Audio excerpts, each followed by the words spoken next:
We have been seeing a lot of closings like in 24 and through into 25. 26 will still be busy, but not as busy. For sure not as busy as 25. And then you're going to fall off a cliff.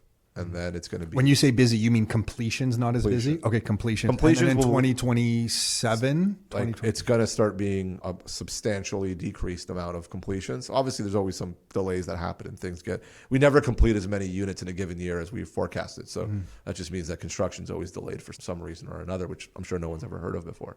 But like that's really the story. Then the number of completions will not only decrease, but they're going to decrease for a foreseeable future because the starts have slowed down so much. So, and that's when, we always talk about market dynamics. I get concerned because you're seeing rents ease over the last 3 years. You're seeing them with a steady appropriate increase over a 5 and a 10-year period of like 3.5%, 4%, which is a healthy number.